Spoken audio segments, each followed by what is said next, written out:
ओम शांति। दीदी ने कितनी अच्छी बात सुनाई, हाँ, कि शरीर में वह ताकत नहीं रही जो रोग के सामने हमारा शरीर लड़ पाए। इसलिए हमारा शरीर हर रोज कहीं ना कहीं अंदर से हर रोज जो टूट फूट होती है उसे फाइट करता है। और फाइट करने के लिए क्या चाहिए? ताकत, शक्ति चाहिए।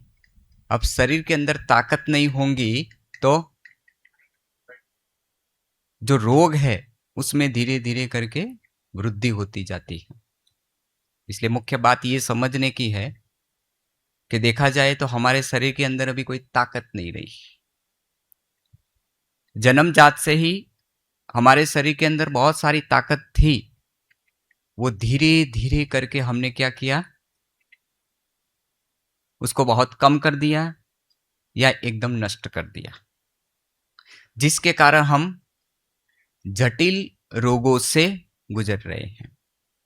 छोटी मोटी बीमारी तो ठीक समझ में आती है, लेकिन वही छोटी मोटी बीमारी फिर धीरे धीरे करके वह जटिल रूप ले लेता है। इसलिए कई बार हम क्या समझते हैं, कुछ भी नहीं है, नॉर्मल है, थोड़ा सा शुगर है, थोड़ा सा प्रेशर है, हाँ, उसको थोड़ा सा हम कहते हैं, लेकिन वो थोड़ा थोड़ा कब बढ़ जाता है समझ में नहीं आता है। इसलिए कई बार बाबा क्या कहते हैं, जो जड़ है उसको क्या करो? खत्म करो। अगर जड़ को खत्म नहीं करेंगे तो वही धीरे धीरे करके वृद्धि को पाएगा।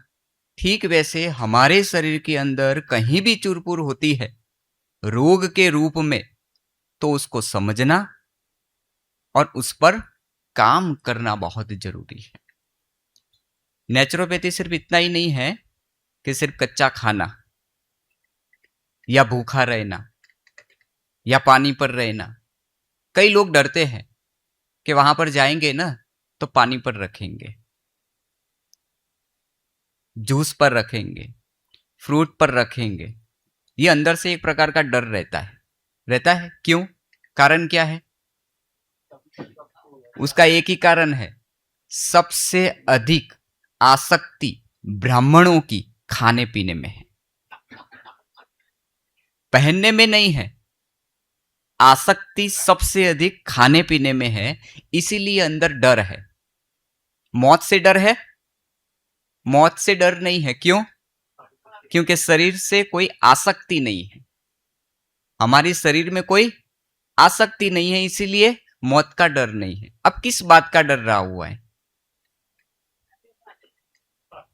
अच्छा, मेरा एक आपको सवाल है, साल में आप एक बार बीमार पड़ो तो खाना छूटता है कि नहीं छूटता है? बुखार आता है तो आपका खाना छूटता है कि नहीं छूटता है? अपने आप ही छूट जाता है।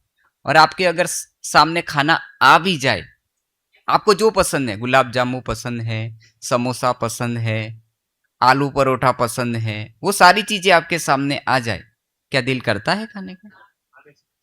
क्यों? मन पसंद का है ना, आपके सामने रखते हैं फिर भी आप खा नहीं पाते हैं। क्यों? हमारे मुंह का टेस्ट कैसा हो जाता है? कड़वा हो जाता है। हमारी जीभ कभी भी बीमार नहीं पड़ती है। पड़ती है? पड़ती है कभी भी? हम बीमार होते हैं तो भी कई बार कितना ऊंचा बोलते हैं, शरीर से अच्छे से चल नहीं पाते हैं, लेकिन ये जीभ बहुत अच्छे से चलती है ना।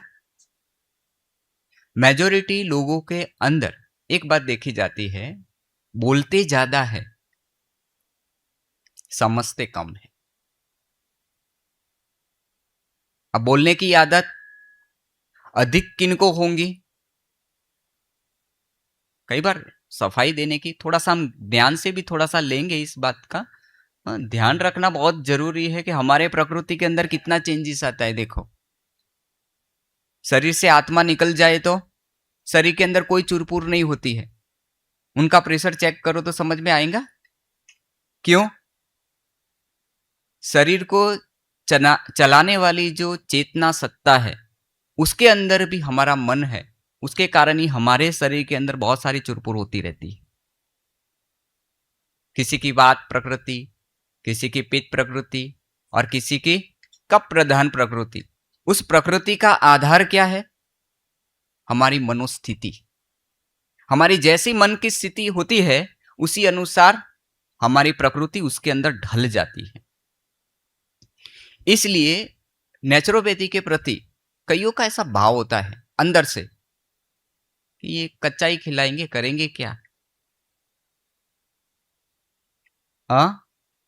अब मुख्य बात ये समझने की है कि अगर हेल्दी रहना है, निरोगी रहना है, तो हमें उस बात के लिए पुरुषार्थ करना पड़ेगा।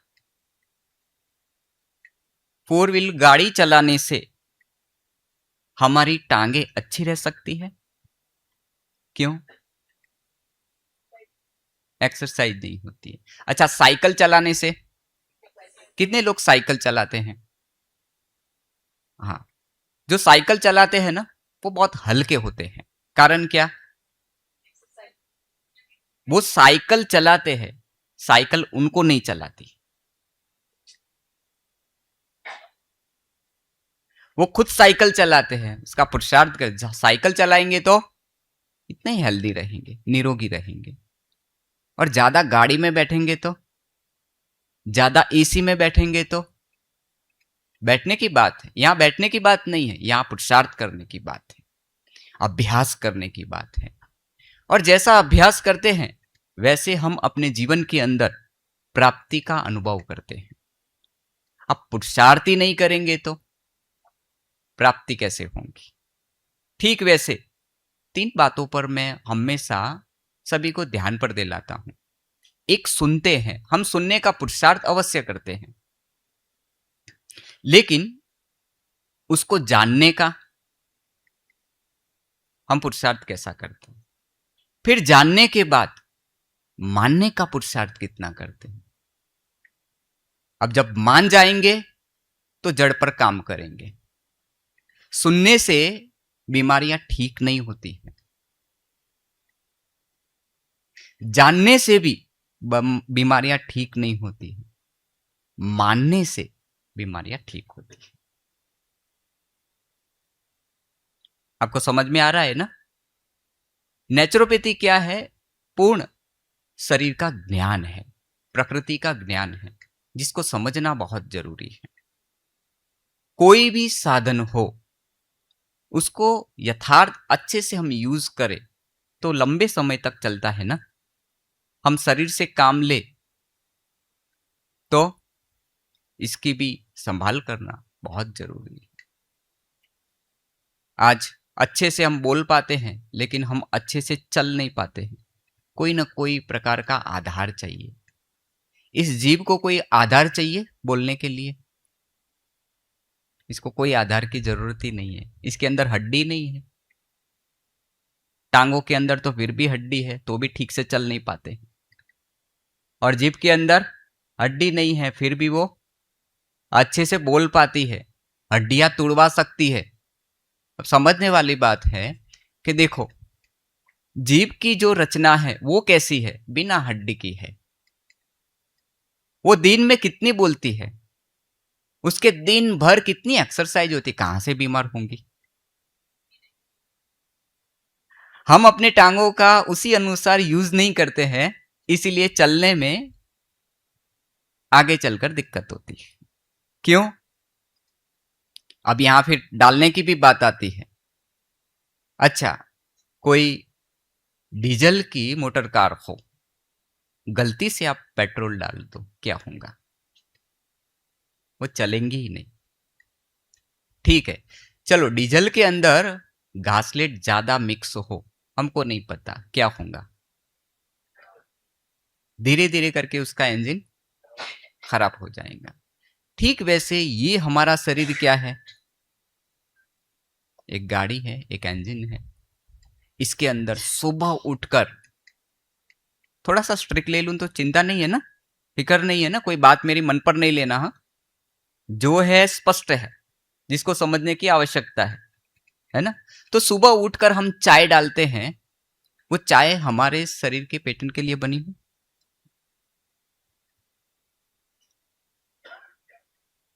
हाँ, चाय सुबह उठकर पहले हम चाय पीते हैं। अब चाय पीने से फायदे कितने और चाय पीने से नुकसान कितने, ये कभी हमने सोचा? मनुष्य प्राणी के अंदर सबसे अधिक विवेक है, समझ है, बुद्धि है। फिर भी मैं पूछूं चाय अच्छी है पीने में, तो हम कहेंगे नहीं। कॉफी अच्छी है, नहीं। मैं कहूं पीते हैं, तो कहें हाँ। ये हमारा विवेक है। मैदा खाने में अच्छा है, एग्जाम्पल, तो बोला नहीं। हम खाते हैं, तो बोला हाँ। और मैदा कहां कहां यूज नहीं होता है? समोसे में, बिस्किट में, ब्रेड में। हमारे शरीर के अंदर कितना हम तो कभी कभार खाते हैं। हमारी बात नहीं कर रहे, हम तो बिल्कुल नहीं खाते हैं। मना पूछने पर मैदा तो बहुत कम मात्रा में खाते, इतना नहीं खाते। कई बार प्रोग्राम होता है तो खा लेते हैं। लेकिन कभी कभी भी गाड़ी के अंदर अगर मिक्स पेट्रोल या डीजल डालो, तो वो भी धीरे धीरे करके इंजन को नुकसान पहुंचाता है। इसीलिए जो चीज खाने लायक नहीं है, वह हमें शरीर के अंदर कभी भी नहीं डालनी चाहिए। कोई भी पेशेंट हमारे पास आते हैं ना, तो भाई साहब हमको डाइट लिख कर दे दो ना, हम अच्छे से फॉलो करेंगे। हो सकता है भले फॉलो बड़ा मुश्किल से कोई करता होगा, और करते होंगे तो परसेंटेज में करते होंगे। 100% तो कोई नहीं कर सकता है, हम भी नहीं कर सकते हैं। लेकिन परसेंटेज सभी के फॉलो करने में ऊपर नीचे अवश्य होते हैं। तो आप कितना फॉलो करते हैं? अब बिना ज्ञान के कभी भी हम सफलता को नहीं पा सकते हैं। इसीलिए हमारा ज्ञान की दृष्टि से देखो तो पहला सब्जेक्ट कौन सा है? ज्ञान का है। समझ नहीं होंगी तो हम योग कैसे लगा सकते हैं? पहला सब्जेक्ट हमारा ज्ञान का है। कौन सा? और ज्ञान में हमको क्या समझने की जरूरत है कि हम कौन है। ज्ञान तो पहला यही है ना, पहले पहले अपने को आत्मा समझो। ये पहला ज्ञान है। अब ज्ञान है तो योग लगेगा ना, किसके साथ योग लगाना है, हम कौन है। अगर ये समझ गए, फिर ये समझ में आता कि हमारा कौन है। अब ये जान लिया तो हम कौन, फिर योग है हमारा कौन है। फिर पीछे आती है धारणा, उसके पीछे आती है सेवा। सेवा के लिए हमारा तन और हमारा मन निरोगी रहना वो बहुत जरूरी है। मैं आपको कोई क्लास नहीं करा रहा हूं, हमारे प्रैक्टिकल जीवन के अंदर जो धारणाएं हैं वो आपके साथ शेयर कर रहे हैं। हजारों पेशेंट के जो रिजल्ट है वो सिर्फ खाने से नहीं, लेकिन खाने के साथ साथ अपने मनोस्थिति में बदलाव लाकर भी वो जटिल से जटिल बीमारी से बाहर निकले हैं। नेचुरोपैथी बहुत धीमी प्रक्रिया है, लेकिन वो जड़ में काम करती है धीमी, लेकिन वो जड़ में काम करती है। जब बीमारी की जड़ ही नहीं रहेंगी तो तो तो इतने ही स्वस्थ रहेंगे, निरोगी रहेंगे। रोगी होने का कारण क्या है? पेट है, जीभ है, जीभ है। अच्छा, हमारी जीभ है नहीं, इच्छाएं और अपेक्षाएं। सो मैंने कहा ना कि सबसे अधिक ब्राह्मण जीवन के अंदर आसक्ति किस चीज में रही हुई है, बाकी किसी बात का डर हमें नहीं है। कई लोग हाँ, बहुत सारे पेशेंट आते हैं, जाते हैं, अपना अनुभव शेयर करते हैं, वो आने के लिए तैयार भी हो जाते हैं, लेकिन बाद में वहां क्या क्या कराते हैं, बोला 3 दिन पानी पर रखते हैं, जो कि हम किसी को पानी पर नहीं रखते। जो स्व इच्छा से रहता है उनको रखते हैं। हम बोलते हैं उनको पानी पर रहने के लिए, क्योंकि कोई ना कोई प्रकार का जटिल रोग होता है, तो स्वाभाविक है पानी पर क्यों रहना। अब दिल नहीं अंदर से और वह पानी पर रहे तो उसका कभी भी रिजल्ट नहीं मिलता है। हम एक यूएस से जो हमारे एक माता जी आए थे, जैन थे, जीवन में कभी फास्टिंग नहीं किया था उन्होंने, और ट्रीटमेंट के लिए आए थे। तो उनका कुछ बीमारी जटिल था, उनको एक दिन बोला पानी पर, नहीं नहीं नहीं, मैं कभी पानी पर रही नहीं हूं, और आप पानी पर रखेंगे कैसे रहे। मैंने बोला शुरू करिए आप, अगर नहीं हो पाएगा तो कोई बात नहीं, हम छोड़ देंगे। जबरदस्ती से कोई भी चीज नहीं की जाती है। जो कुछ भी करते हैं प्यार से करते हैं, और प्यार से करते हैं तो उसका रिजल्ट भी 100% मिलता है। तो उन्हें एक दिन पानी पर रहे, फिर उनके अंदर, अब स्वाभाविक एक खुद का अनुभव होता है ना, आज मेरे को बहुत अच्छा लगा, और दूसरे दिन पानी पर रहे, फिर हमको बोलना नहीं पड़ा, तीसरे दिन, चौथे दिन, ऐसे करते करते उन्होंने 18 दिन पानी पर निकाले। कितना दिन? 18 दिन। अब अंदर अगर हलचल है तो 18 दिन छोड़कर 18 घंटा क्या, 18 मिनट भी वो पानी पर नहीं रह सकता है। ये अंदर की स्थिरता की मैं बात करता हूं। जो अंदर से स्थिर है वही सब कुछ दृढ़ता से कर सकता है, और अंदर से अगर स्थिर नहीं है तो वो दृढ़ता से कुछ भी नहीं कर सकता है, चाहे कितनी भी उस पर मेहनत कर लो। तो माता जी की स्थिरता मैंने दी, बड़ी वंडरफुल, इतनी अपने आप को समेट कर बैठ गई। ऐसे करते 18 दिन उन्होंने पानी पर पूरा किया, और जाने का उनका टाइम आया तो स्वाभाविक हम पानी पर कभी भी किसी पेशेंट को नहीं भेजते हैं। तो मैंने बोला जाने से पहले आप कुछ शुरू कर लीजिए। तो उन्होंने बोला कि मैं पानी पर यूएस जा सकती हूँ। मैंने बोला ये ऐसे तो हम छुट्टी नहीं देते, कुछ बीच में अगर हो गया तो। बोला कुछ भी नहीं होगा ललित भाई, मेरे को अंदर से आत्मविश्वास है, आप बात मानेंगे। वो पानी पर यूएस पहुंचे, उपरांत 10 दिन पानी पर रहे। कितना? 10 दिन। ऐसे करके 28 दिन पानी पर रहे। 28 दिन के बाद उन्होंने फास्टिंग छोड़ा। ताली तो बजाओगे? हाँ, 28 दिन पानी पर रहे, मानेंगे आप? ऐसा भी एग्जाम्पल है हमारे पास। और कुछ भी नहीं। देखो ये अभी डर रहे अंदर से, बिल्कुल कुछ भी नहीं, सिर्फ पानी पर।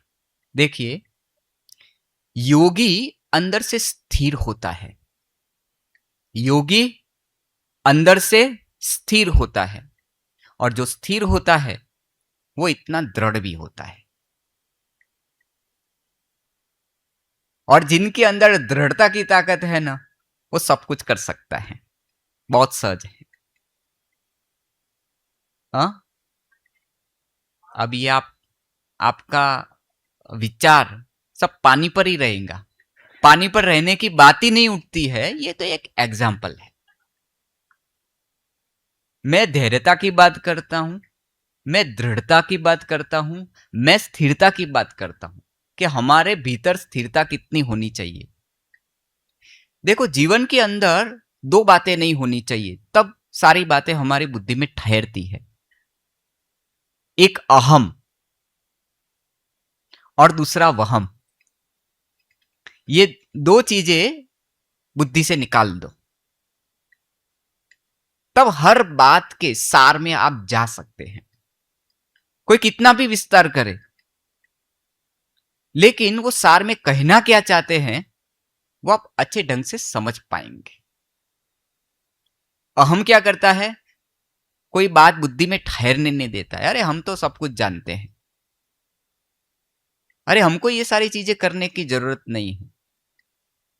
ऐसा कई बार अहम भाव अंदर से पैदा हो जाता है। वहम भाव कौन सा, पता नहीं। ये बोलते हैं ऐसा होगा भी कि कैसे।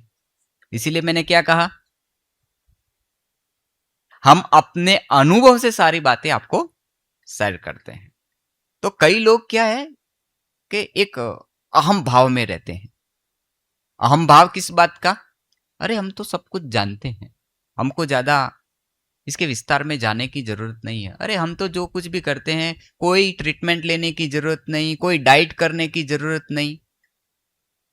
लेकिन ये अहम भाव और वहम भाव में सबसे अधिक मेजोरिटी बीमार पड़ते हैं, क्योंकि उनके बुद्धि में कोई बात ठहरती नहीं है, वो स्थिर नहीं रह पाते हैं, क्योंकि अहम है और अहम अंदर से वहम पैदा करता है और वही वहम अंदर से चंचलता पैदा करता है। व्यक्ति को हमेशा अंदर से स्थिर रहना बहुत जरूरी है, और जहां पर कोई स्थिर होता है उसकी सुनने की जो क्षमता होती है ना, वो बड़ी वंडरफुल होती है। और जो अच्छे से सुनता है वो अंदर से अच्छे से उस बात को समझ भी सकता है, और समझने के बाद वो अंदर से इतना ही ऊर्जावान रहता है। हमारा तो तपोवन के अंदर हर एक पेशेंट पर ये अनुभव रहता है।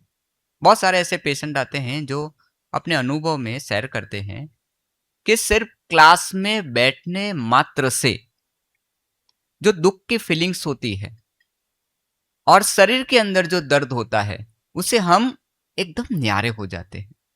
उसका एक ही कारण है। सो बाबा कई बार हम बच्चों को कहते हैं, खुशी जैसी कोई खुराक नहीं है। अब क्लास के समय पर क्या होता है, वो सारी बातें रियलाइज होती है, थोड़ा मन हमारा स्थिर हो जाता है, कुछ बातें समझ में आती हैं, और कुछ बातें जब हमको समझ में आती है तो वही बातें हमारे तन को, हमारे मन को अंदर से चार्ज कर देती है। हम समझते हैं जो खाना हम खाते हैं ना, वो खाना हमको पोषण देता है, लेकिन हम 3 टाइम खाते हैं, मुश्किल से 1 टाइम जाते हैं। इसका मतलब क्या है, वो खाना हमको पोषण नहीं देता है, वो खाना हमारा शोषण करता है। जबकि खाना किस लिए खाते हैं, पोषण के लिए। जो भी खाए हमारे शरीर को पोषण मिले। लेकिन वही खाना पोषण कब देता है, या तो वह खाना सुपाच्य होगा, या उसको अच्छे से चबाकर खाएंगे। देखो, खाने में सभी बहुत सक्षम है, खाने में बहुत सक्षम है, खाने में कोई कसर नहीं छोड़ते हैं। आज के समय में 3 टाइम हम खाते हैं, जाते मुश्किल से है, जाते मुश्किल से 1 बार है, और उसमें भी टाइम लगता है, आधा घंटा, किसी को पौना घंटा, किसी को घंटा लग जाता है। बोला 1 घंटे बैठे रहते तब जाकर तो हमारा पेट साफ होता है। डालने में कितना टाइम लगता है, पचाने में कितना टाइम लगता है, और निकालने में कितना टाइम लगता है। एक सिस्टम है अपनी। खाने में 15-20 मिनट लगे, अच्छे से उसको चबाकर खाओ, फिर चबाने के बाद भी पचाने में 16 घंटा लगता है। वैसे 4 घंटे से लेकर 16 घंटा, अब आप आहार कैसा ले रहे हो उस पर आधारित है। तो ज्यादा से ज्यादा 16 घंटा लगता है। अब 16 घंटे में वो नहीं पचा तो वो पड़ा रहेगा, अंदर सड़ेगा, ये तो है ना। तो 16 घंटे के अंदर तो बॉडी से उसका निकाल हो जाना चाहिए, लेकिन कई बार वो बॉडी से बाहर नहीं निकलता, वो बड़ी मुश्किल से निकलता है। समझने वाली बात है। खाने में कितना टाइम, 15-20 मिनट, आधा घंटा ले लो। अच्छे से कोई चबा कर खाता है, अगर उसका विवेक अच्छे से काम करता होगा तो वो अच्छे से बैठकर मौन में चबाकर वो खाएगा।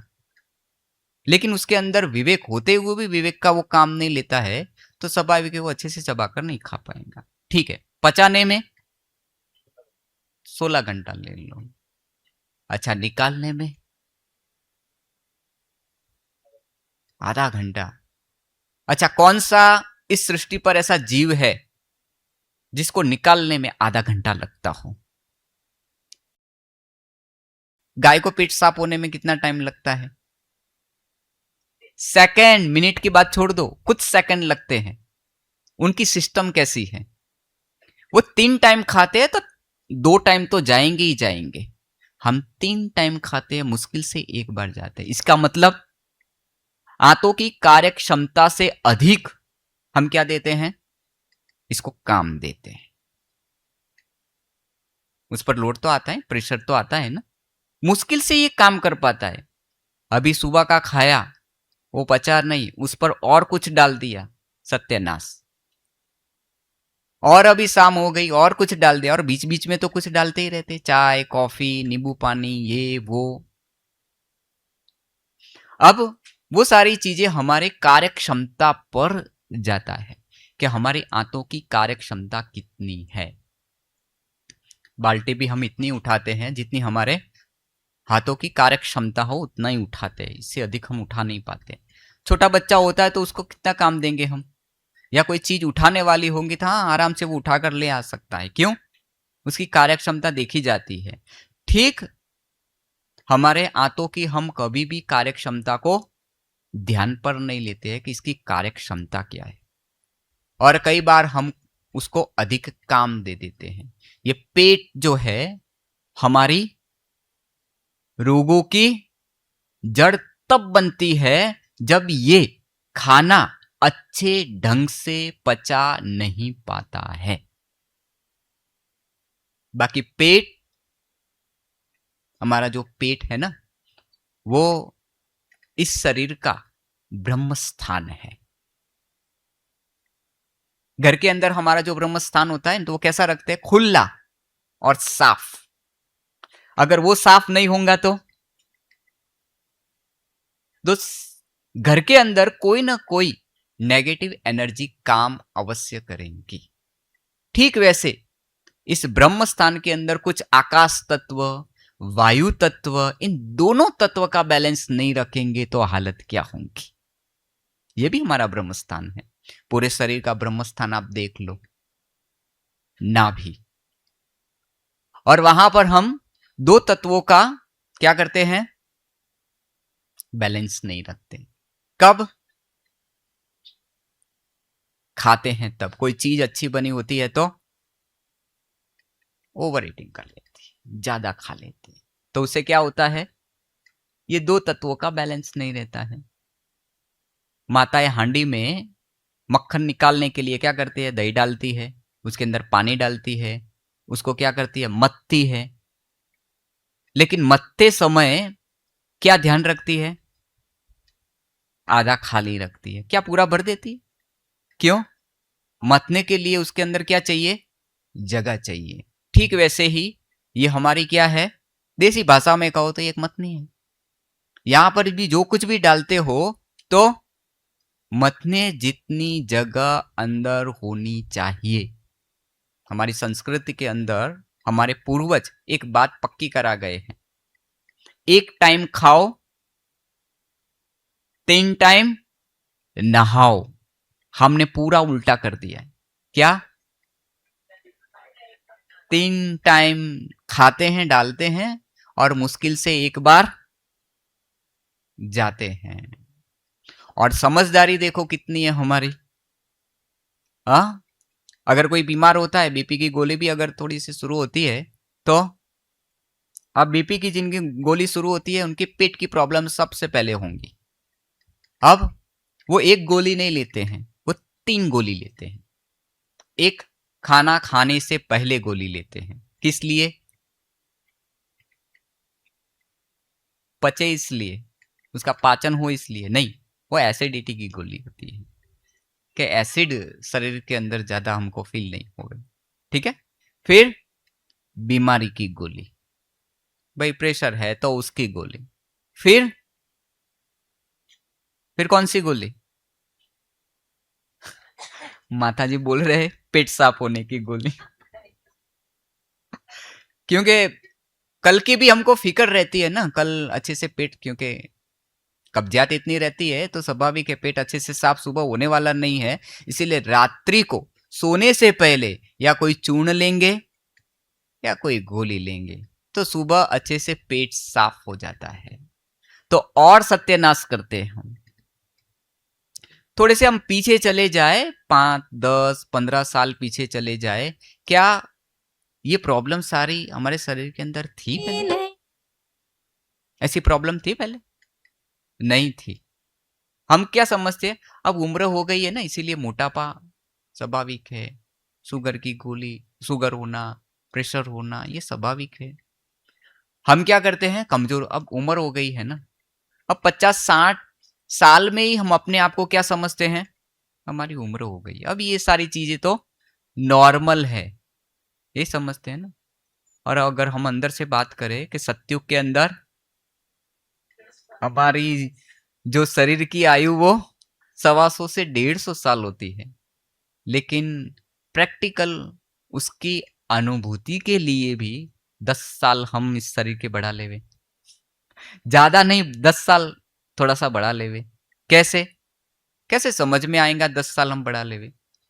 तो मुख्य बात ये समझ कि जब हम अपने शरीर रूपी प्रकृति को समझ लेते हैं, इसको किस प्रकार का आहार चाहिए, अंदर किस प्रकार का हमारा विचार चाहिए, व्यवहार चाहिए, इन बातों को जब हम समझ लेते हैं तो 10 साल हम छोटे हो जाते हैं। कितने? 10 साल हम छोटे हो जाते हैं। 10 साल पीछे जाने के लिए हमें क्या करना होगा? 10 साल पीछे जाने के लिए पास्ट को भूलना पड़ेगा। जो पास्ट है ना वो सबसे अधिक हमारे मन के अंदर चंचलता पैदा करता है। हम इतने सरल नहीं रह पाते क्योंकि अंदर चंचलता है। और अंदर क्या चाहिए? तो इतनी अंदर हमारे अंदर स्थिरता चाहिए। हम अंदर से जितने स्थिर होंगे तो किसी बात की हम जड़ में जा सकते हैं, सार में उस बात को समझ सकते हैं और उस पर समझने के बाद उस पर हम काम कर सकते हैं। करना तो हमको ही है, सुनने मात्र से काम नहीं चलता है। कई लोग हमारे वहां पर ऐसे आते हैं, जाने के बाद बोला वहां जाने के बाद तो सब ठीक रहता है, लेकिन आने के बाद जहां थे वहां के वहां। क्यों? कारण क्या? क्योंकि कुछ अंदर से वो बदलाव नहीं लाते। अंदर से बदलाव लाने के लिए दृढ़ता चाहिए और धैर्यता चाहिए। अच्छा, दुख में अगर कोई दुखी है तो उसमें शामिल तो हो सकते हैं ना? नहीं हो सकते? तो बोलो ना, होते हैं ना। अगर कोई दुखी होता है तो उसका दुख हल्का कैसे हो जाए उसके लिए हम कुछ ना कुछ उनको समझाते हैं, प्रयास करते हैं, पुरुषार्थ करते हैं। ठीक है, ये तो बहुत सहज है। लेकिन दर्द का कोई इलाज है? हम दुख में किसी के भागीदार बन सकते हैं, दर्द में बन सकते हैं नहीं। तो एक समय ऐसा आता है, अगर शरीर के अंदर अगर दुख होगा तो उसका फिर भी समाधान है, लेकिन शरीर के अंदर दर्द होगा तो वह हमें ही भुगतना है, उसके अंदर कोई भागीदार नहीं बन सकता है। इसीलिए भीतर दुख न हो, बाहर दर्द न हो, उसके लिए क्या चाहिए? समझदारी चाहिए। बिना नॉलेज के आप कुछ भी फॉलो नहीं कर सकते हैं। नेचुरोपैथी का अर्थ यह नहीं है, कई बार मैंने क्लास कराए हैं, लेकिन मुख्य बात यह समझने की है कि प्रकृति क्या है, इस प्रकृति को क्या चाहिए, किस प्रकार का चाहिए, ये सारी नॉलेज होना बहुत जरूरी है। सो दीदी की बात मेरे को बहुत अच्छी लगी कि शरीर के अंदर ताकत नहीं है तो वो रोग के सामने कैसे लड़ सकते हैं? वो शक्ति तो थी, लेकिन कहाँ गई? जैसे हम कहते हैं ना भाई, आत्मा के अंदर इतनी ताकत थी, 21 जन्म हम निरोगी थे, बहुत सुख पाया, धीरे धीरे करके नीचे उतरते गए, फिर दुख शुरू हुआ, दर्द तो पीछे मिलता है। अब दर्द हमारे शरीर के अंदर बना रहे और हम समझे कि ये तो हमारे पिछले जन्मों का सारा खाता है, तो पुरुषार्थ कर ही नहीं सकते हैं। लेकिन इसी जन्म में ऐसा क्या खाया पिया जो दर्द के रूप में बाहर आया, जरा उस पर हम काम कर ले। समझदारी से काम लेना है ना। हाँ, पिछला खाता होगा ना, तो पिछला खाता कहां पर काम करता है ये समझने वाली बात है। चलते चलते अगर आपको ठोकर लग जाए, चलते चलते आपको ठोकर लग जाए, आप सिर के बल गिर जाए, सिर पर कहीं चोट लग जाए, तो समझ में आता है, जानबूझकर तो कोई गिरता नहीं है, तो वो समझ में आता है कि पिछला कोई खाता होगा। लेकिन खाकर खाता खराब करो और छोड़ दो 21 जन्म पर, तो ये तो सबसे बड़ी मूर्खता है। तो पिछला खाता 21 जन्मों का हम 63 जन्मों का हम समझते हैं कि 63 जन्मों का पिछला खाता काम करता है। अरे कहीं बाहर निकले हैं, कहीं थोड़ा सा एक्सीडेंट हो गया, कहीं टांग टूट गई, पैर टूट गया या कुछ भी हो गया, तो समझ में आता है ये हमारा हिसाब है, ये खाता है। लेकिन यहां तो खा कर खाता खराब करते हैं और ठूस देते हैं सारा 63 जन्मों पर। तो ये मूर्खता है। हम इतने ही नादान नहीं बन जाए, भिके होकर इतना ही नादान। इसलिए मैंने कहा कि मेरी बात को मन पर नहीं लेना, थोड़ा मेरा टोन ऐसा हो जाता है। उसका कारण ये है कि ज्ञान की गहराई में जाने के लिए थोड़ा मंथन करना बहुत जरूरी होता है। ज्ञान हमारी शक्ति, हमारी ताकत तब बनती है जब उसका क्या करते हैं, मंथन करते हैं। सुनने से ताकत नहीं आती है, सुनने के बाद, मंथन करने के बाद जो हमारी धारणा बनती है वो हमारी ताकत बन जाती है। इसलिए नेचुरोपैथी का बहुत बड़ा विस्तार है, इसलिए हम 3 दिन लेकर आए। जरा सोचिए कुलदीप दीदी का परिवार के प्रति कितना कितना अंदर से स्नेह है। हाँ, हमारे कुलदीप दीदी थोड़े स्ट्रिक्ट है ना, जो आया बोल दिया, लेकिन अंदर से फिर दूसरी आप बार मिलो तो एकदम हल्के, आपके प्रति कोई भाव ऐसा नहीं होगा। क्यों? क्योंकि जो है जैसा है वो प्यार भी इतना करेंगे, वहां पर बैलेंस भी रखेंगे।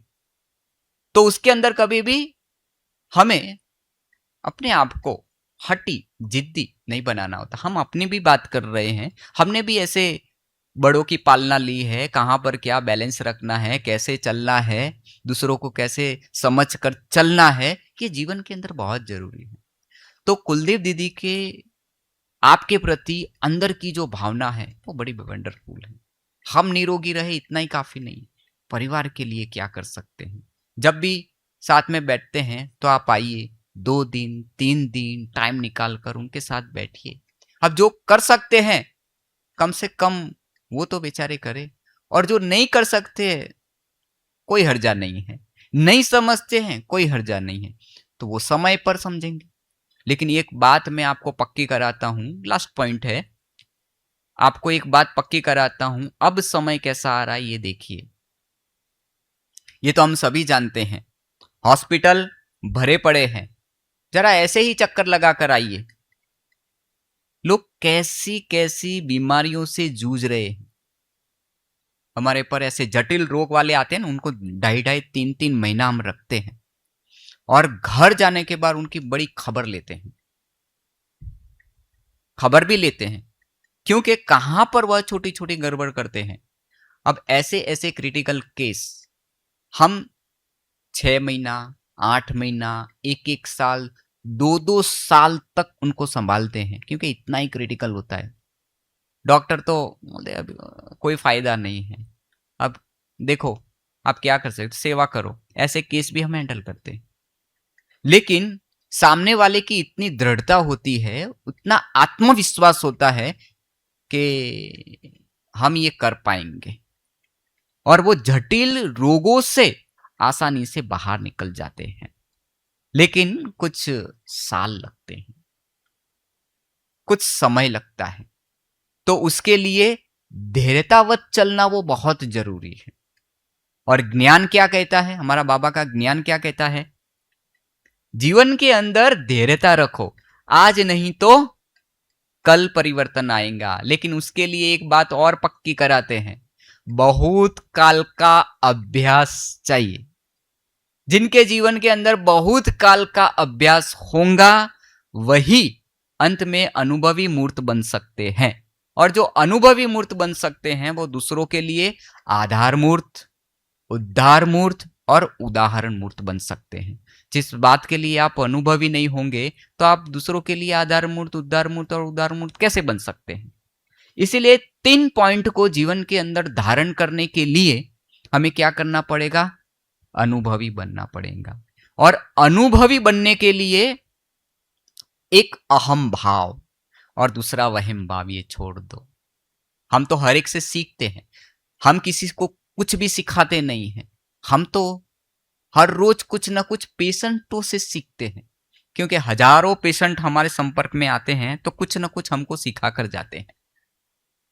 हम तो अपने आप को स्टूडेंट समझते हैं, हम अपने आप को वो बड़े ज्ञानी नहीं समझते हैं कि अब हमारी बुद्धि में अब जो है हमने तो बहुत सीख लिया, अब तो सिखाने का टाइम है। नहीं, हम अपने आप को इतना ही अंदर से निर्दोष समझते, कोई किसी का दोष चित्त पर नहीं धरते हैं, ताकि हम दूसरों को प्रैक्टिकल उसका रिजल्ट दे पाए।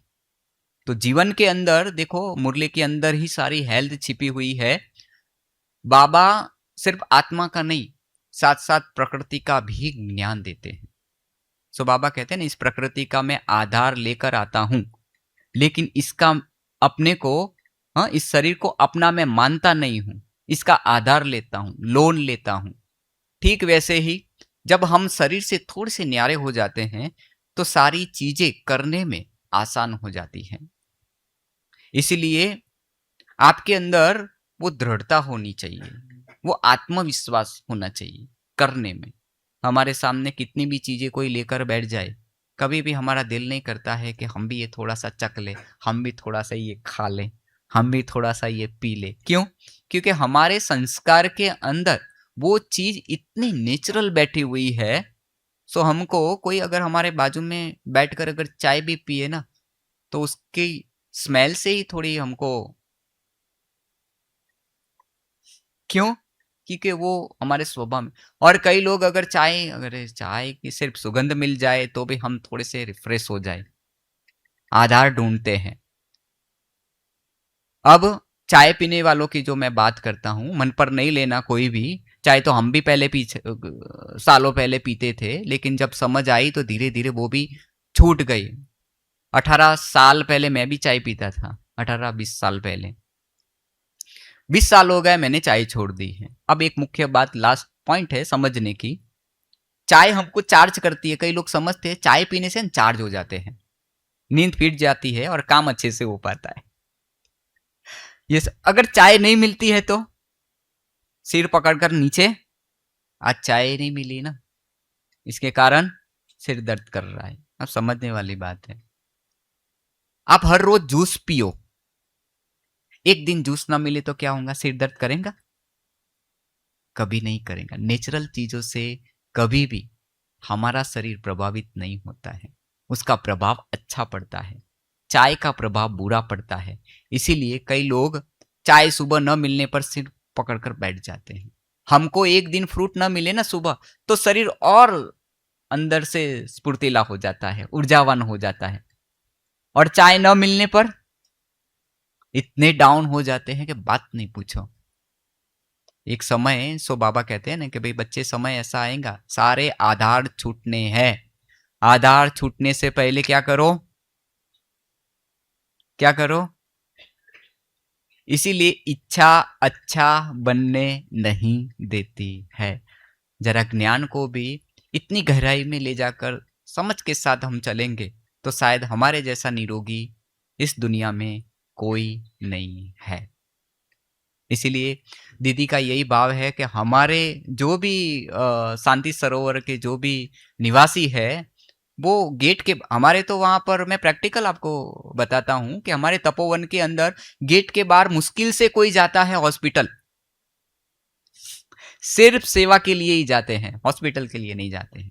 अगर आप चाहते हैं कि गेट के बाहर हम हॉस्पिटल के लिए न जाए, सेवा के लिए जाए, तो जरा अपनी प्रकृति को समझिए, इसको किस प्रकार का आहार की आवश्यकता है वो समझिए, अपनी दिनचर्या पर ध्यान दीजिए। बाकी थोड़ा सा विस्तार तो हमारी डॉक्टर की टीम्स भी है, तो वो भी थोड़ा सा विस्तार से लेंगे। तो उन छोटी छोटी बातों को आप जितना समझेंगे उतना अपने जीवन के अंदर परिवर्तन ला पाएंगे। ठीक है? अच्छा, ओम शांति। तो ललित भाई को बहुत बहुत दिल से धन्यवाद। जैसे उन्होंने बताया, खा खा के हम खाता नहीं बनाएंगे, अभी समझ के साथ खाते को क्लियर करेंगे। और अभी 9 बजे 2 मिनट बाबा को याद करके सभी के लिए डाइनिंग जो है, जैसे उन्होंने बताया है कि चाय कैसे टेस्ट के साथ नहीं, अंदर जीवन में स्थिरता लानी है और धैर्यता से आगे बढ़ना है। और वो धैर्यता की परीक्षा अभी से ही स्टार्ट होने वाली है, क्योंकि बहुत अच्छा भूखे नहीं रखने वाले, खिलाने वाले हैं, पर जो डाइट बनाया हुआ है, आपको जूस भी मिलेगा, आपको चाय भी मिलेगी, पर शुगर नहीं मिलेगी, गुड़ नहीं मिलेगा। तो बहुत अच्छा सा डाइट रेडी किया है, जिसको हम धैर्यता से और स्थिरता से अपने जीवन में लाएंगे और फिर उदाहरण मूर्त बन के बाबा के सामने बहुत काल का अभ्यास करते हुए आधार मूर्त और उद्धार मूर्त बनते जाएंगे। तो 2 मिनट बाबा को याद करते हैं, फिर नेक्स्ट सेशन आपको जैसे बताया बाहर शेड्यूल भी रखा हुआ है दीदी, सब उसको फॉलो करेंगे। अभी के समय में लोगों को भोजन की भूख नहीं होती है, टेस्ट की भूख ज्यादा है। हाँ, तो अभी जो टेस्ट होता है ना, उसकी भूख ज्यादा है, इसीलिए हम अंदर से सोचते हैं क्या खाना है, ऐसा सोचते हैं ना। अच्छा, खाने में क्या पका है? भिंडी है, अरे दिल नहीं करता। लौकी है, अंदर से दिल नहीं करता है। तो भूख किस चीज की है? पेट की है या मन की है? ये भी समझना बहुत जरूरी है। इसीलिए मन की भूख कभी भी मिटती नहीं है, तन की फिर मिट जाती है। आप खा लो, अगर आपके सामने कोई समोसा रख दे, कोई गुलाब जामुन रख दे, कुछ भी रख दे, अरे अभी पेट भर गया, अभी कुछ जरूरत नहीं है। लेकिन मन की जो भूख होती है वो मिटती नहीं है। इसीलिए मन को पहले संतुष्ट करो, तब संतुष्ट होगा शरीर। ओम शांति।